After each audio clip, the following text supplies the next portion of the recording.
January 30th, 1945, 7:40 p.m.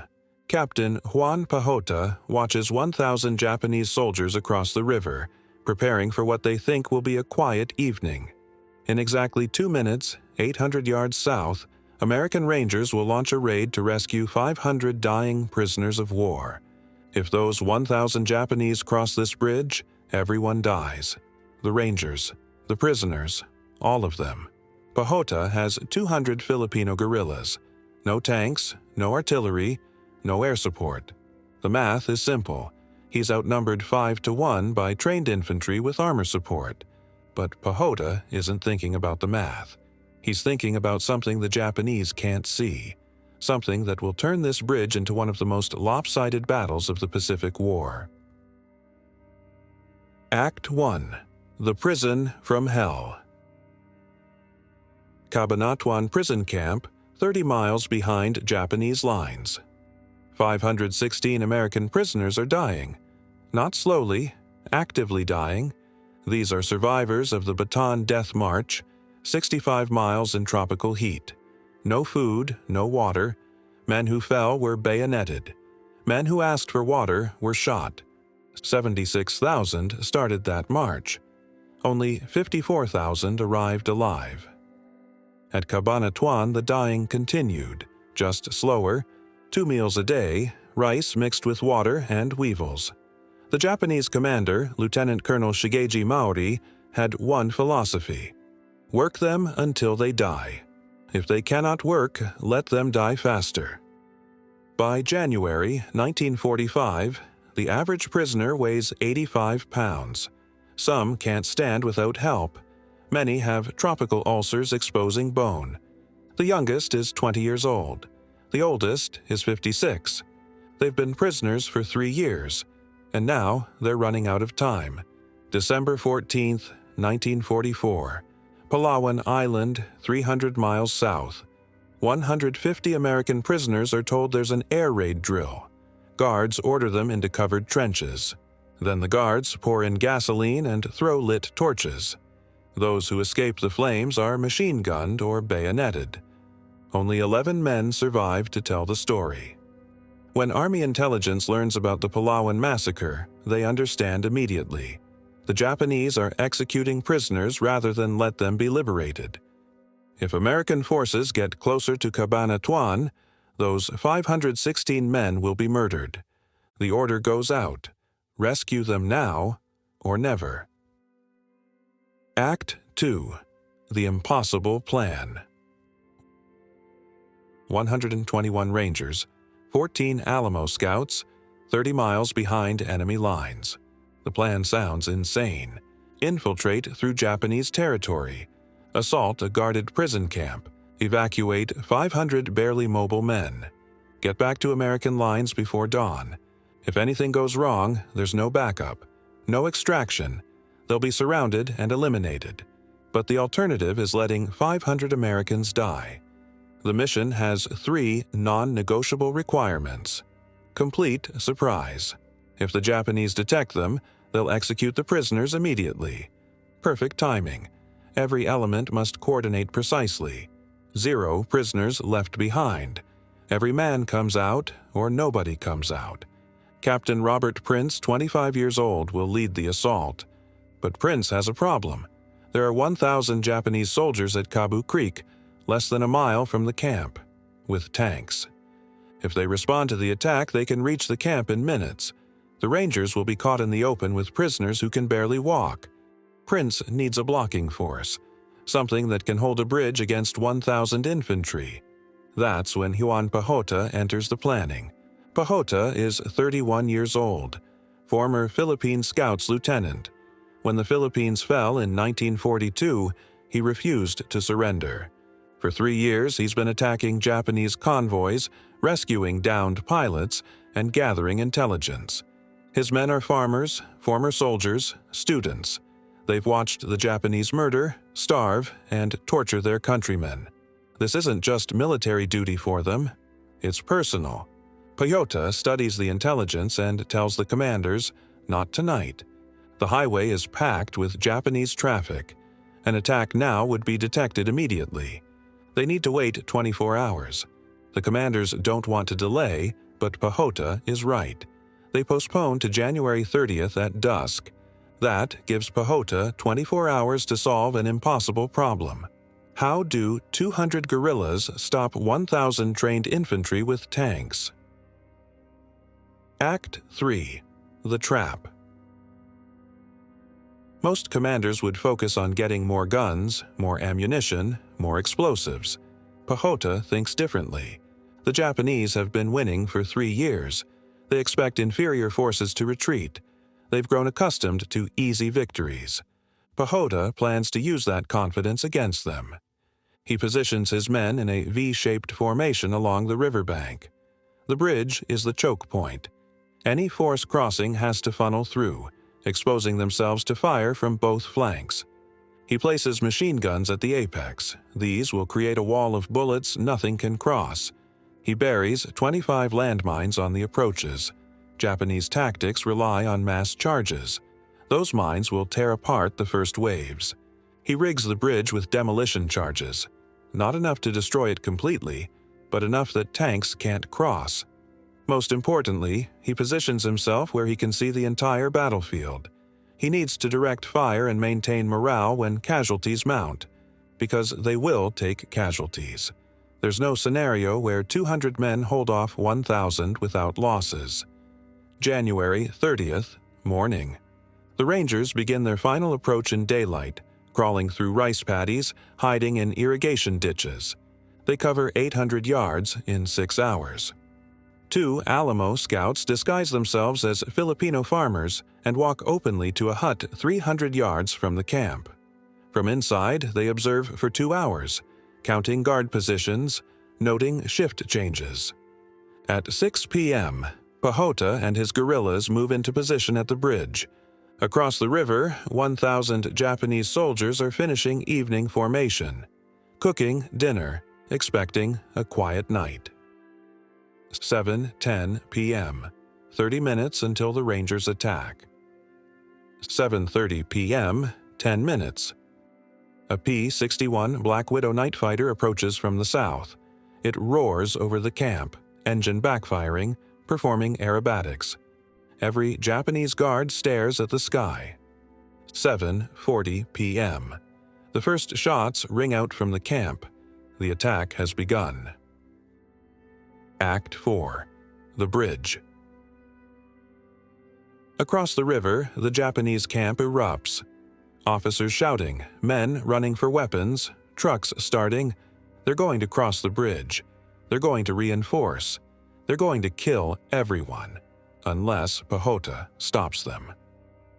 7:42 p.m. The first Japanese soldiers reach the bridge. 50 men, running with no formation, just a mass charge toward the gunfire. Pajota waits. His men have orders: hold fire until the enemy commits to the bridge. 50 soldiers are on the bridge when Pajota gives the order. His guerrillas open fire simultaneously. Machine guns and 200 rifles into a concentrated kill zone. The effect is devastating. Japanese soldiers fall in clusters. Those behind try to retreat, but more are pushing forward. The bridge becomes choked with bodies. 7:44 p.m. Pajota detonates the charges. The explosion creates a hole in the bridge deck. A Japanese tank tries to cross anyway. It falls into the hole and blocks the entire bridge.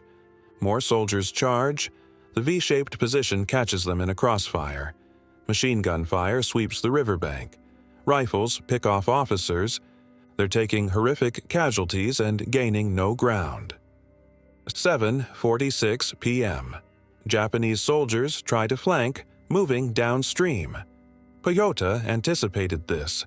His reserve squad engages within minutes. The flanking force is annihilated. Bodies float downstream. The Japanese try again.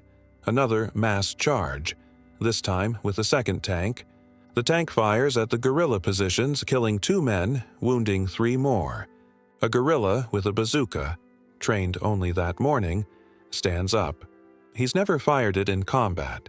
The tank is 200 yards away, moving through smoke. He aims, breathes out. fires. The round penetrates the front armor. The tank stops. Crew evacuates. Rifle fire cuts them down. The same guerrilla destroys 3 more tanks. 4 Japanese tanks destroyed by a fighter who learned to use the weapon 8 hours ago. 7:50 p.m. The Japanese stop charging. They're reorganizing, establishing defensive positions.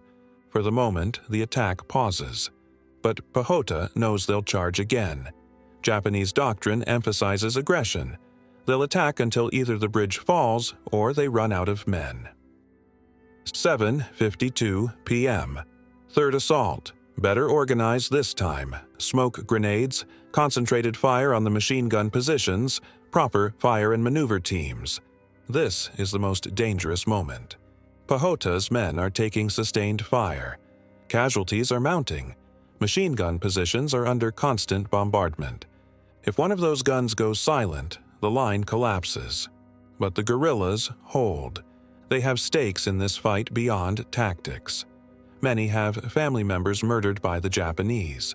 Many have spent 3 years watching their country occupied, their people starved. This bridge is revenge, justice, liberation. They will not surrender it. 7:58 p.m. A red flare rises from the prison camp. Prince's signal. The Rangers have evacuated all prisoners. They're moving toward the rendezvous point. The mission is complete, but Pajota can't withdraw yet. The prisoners are still within range. He needs to hold for 10 more minutes. 8 p.m. Another charge. Desperate. Suicidal. The Japanese know the prisoners are escaping. This is their last chance. They charge straight into machine gun fire. No cover, no concealment. Dozens fall. Then dozens more. The machine guns are overheating. Barrels glowing red. Guerrillas pour water on them while continuing to fire. 8:02 p.m. The charge breaks. The surviving Japanese retreat. They've lost more than half their force. Their officers are dead or wounded. Their tanks destroyed. Their morale shattered. 8:05 p.m. Second red flare from Prince. The prisoners are across the Pampanga River. They're safe. Pajota gives the order to withdraw. His guerrillas pull back by squads, covering each other. Behind them, the bridge is littered with Japanese dead. Over 400 killed. Pajota's 200 men have suffered 21 killed, approximately 30 wounded. Against 1,000 attackers with armor, they've held that bridge for 25 minutes and inflicted a casualty ratio of 15-1. But Pajota has no time to count bodies. They need to reach the rendezvous point before dawn, or the entire rescue will be lost. Act 5. The Rescue. While Pajota was holding the bridge, Prince's assault had gone almost perfectly. The P-61 distraction worked. Guards were staring at the sky when Rangers opened fire. Within 15 seconds, every guard tower was neutralized. F Company blew the main gate. Rangers poured into the compound. Japanese guards retreated to their barracks. They never had a chance. Rangers cleared the buildings with grenades and rifle fire. Within minutes, the camp was secure. Inside the prisoner barracks, men reacted with confusion. Some thought it was a Japanese trick. Others believed they were hallucinating. Rangers had to convince them. The rescue was real. Americans had come for them. They were going home. Some prisoners wept. Others laughed hysterically. A few were too weak to react at all. Prince found men weighing less than 80 pounds. Men with tropical ulcers exposing bone. Men who had lost the ability to speak from prolonged isolation. This was what 3 years of Japanese captivity had done. Prince had a problem. The prisoners were in worse condition than expected. Many couldn't walk. Some couldn't stand. The sudden excitement was causing heart attacks. Prince gave the order, carry everyone who can't walk. If necessary, 2 men per ranger. No one gets left behind. Rangers hoisted prisoners onto their backs and began moving. Some prisoners weighed less than 90 pounds, easy to carry. Others required improvised litters. One prisoner died of a heart attack as a ranger carried him through the gate. He'd survived 3 years of hell and died 100 feet from freedom. The ranger carrying him wept openly, but kept moving. There were 515 other men who needed to get out. By 8 p.m., every living prisoner was out of the camp. But they weren't safe yet. Japanese reinforcements were coming from Cabanatuan City. If they didn't reach the Pampanga River within the hour, they'd be caught. Local Filipino villagers had organized carabao carts, water buffalo wagons. Pajota had arranged for 26 carts. By the time the column reached the river, there were over 100. Villagers from every nearby barrio had brought their carts, their animals, their children, to help evacuate prisoners they'd never met. They risked their lives for men from a country thousands of miles away, because it was the right thing to do. By midnight, the entire force was across the Pampanga River. Mission successful. 516 prisoners liberated, 2 rangers killed, 4 wounded. Estimated 500 to 1,000 Japanese casualties. 3 years of captivity were over. The 2 rangers who died, Captain James Fisher, the battalion surgeon, and Corporal Roy Sweezy, struck by friendly fire. 21 Filipino guerrillas died at the Kabu River Bridge, holding impossible positions against impossible odds. Their sacrifice made the rescue possible. The Rangers received the Distinguished Service Cross, Silver Stars, Bronze Stars, Presidential Unit Citations. General MacArthur personally presented awards, saying, "No incident of the campaign in the Pacific has given me such satisfaction as the release of the POWs at Cabanatuan." The Filipino guerrillas received Bronze Stars for officers, but no formal recognition for most participants. The U.S. government classified them as irregulars rather than official military units. Juan Pajota continued fighting until the Philippines were liberated in August 1945. After the war, he applied for American citizenship as recognition for his service. The application sat in bureaucracy for 30 years. In 1976, Pajota traveled to the United States to follow up in person. He died of a heart attack on December 20, 1976, while waiting for the paperwork. His citizenship was approved 3 days after his death. It wasn't until 2006, 61 years after the raid, that his family received proper recognition at a ceremony in Manila. American veterans who had been prisoners at Cabanatuan attended, because they never forgot who saved their lives. The Cabanatuan raid succeeded because of combined arms, careful planning, and Filipino intelligence networks. But the decisive action, the one that prevented Japanese reinforcement and made everything else possible, was Pajota's stand at the bridge. He won that engagement not because he had superior weapons or numbers. He won because he understood his enemy's psychology. He knew Japanese doctrine prioritized aggression over preservation of force. He knew they would charge repeatedly into a killing zone, and he created that killing zone. 200 guerrillas against 1,000 trained infantry with tanks, 25 minutes of sustained combat, a casualty ratio of 15 to 1. This is studied at military academies worldwide as an example of how to maximize advantages in unfavorable situations. But it should be remembered for something more important. 516 Americans came home because Filipinos risked everything to save them. Not for money, not for recognition, not even for gratitude.